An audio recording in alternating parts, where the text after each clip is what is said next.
Good evening, everybody. I'm going to ask you to bear with me here. When Dave notified me that I won this award several weeks ago, he assigned me a speech. He gave me a deadline of right now, obviously. So naturally, like any good journalist would do, I wrote this 2 hours ago after 6 cups of coffee and some wine. Almost a year credit, but I'll try to keep this short because I know we're all here to hear from our inductees. The real reason that we're all here. And then to head to the bird afterward. Hopefully I'll see you all there. Hopefully it's not just me going, but I'm totally fine going by myself. I'm also not the best at public speaking, which is a pretty big reason that I'm in print media and not broadcasting. The other big reason is CMU. It's Department of Journalism and CM Life. I started working at CM Life as a sophomore almost exactly 10 years ago. Makes me feel a little bit old. The fall of 2008. I was really intimidated. Anyone who's worked at CM Life knows that for having a really high turnover rate, because we all graduate, it's really cliquey, like really, really cliquey, and it's scary. But I didn't let that deter me.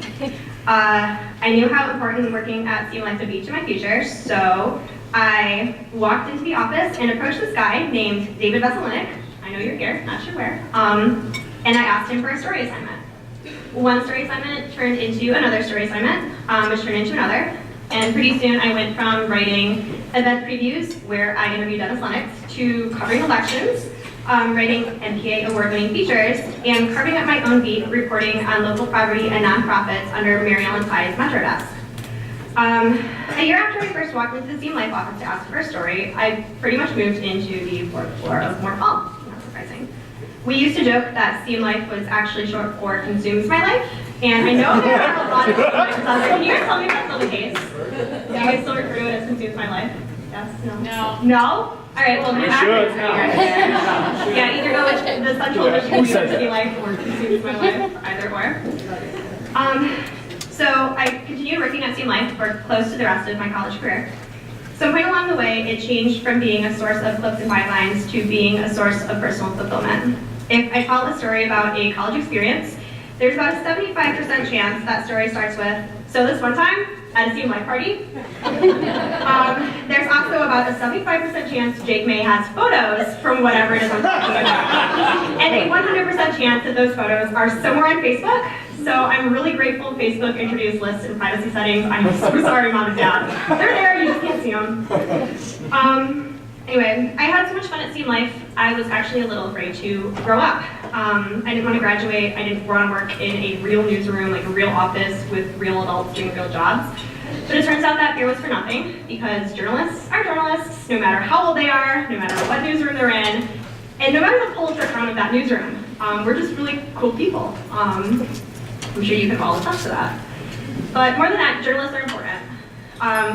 We are very important. I don't have to tell you guys that, given the fact that our current administration is at odds, to put it lightly, with the press and the First Amendment.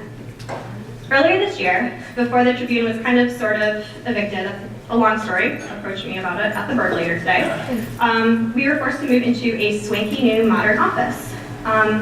Before we moved, we worked out of this little landmark building in downtown Chicago called Tribune Tower.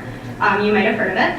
If you've ever walked through the front doors into the lobby, if you haven't, I very much recommend it, you will be greeted by what is called the Hall of Inscriptions. There are powerful quotes from powerful journalists that have made their permanent home there. One of my favorite quotes in the lobby of Tribune Tower is from Abraham Lincoln. "Let the people know the facts, and the country will be safe." Every journalist I have had the honor of working with, from my editors Jackie Smith and Brian Manzullo at CM Life to my editors at the Morning Sun, and now my editors at the Chicago Tribune, has fully embodied that quote. Let the people know the facts, and the country will be safe. My colleagues aren't the only ones who have practiced that quote to the fullest. Earlier this year, 5 were killed in a mass shooting at the Capitol Gazette's newsroom in Maryland. Just like last week, CNN's offices were evacuating following a bombing attempt. I don't have to tell you guys about all of these important events that have recently occurred. I'm sure you guys follow the news and have seen them all. What we do matters. Nothing about this job is fake. I've watched colleagues drop on bulletproof vests to head to crime scenes. I've seen them cry at funerals. I've seen them run from gunfire. I've watched good reporters put themselves in harm's way to practice community journalism, to tell the stories that really and truly matter.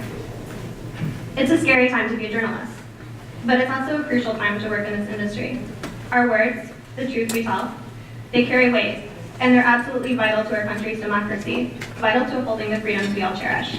Without the free press, without the First Amendment, and without us reporters to uphold that, America wouldn't be what it is. Journalists obviously play a very important part of that. So with that, ending on a high note, I'll say thank you.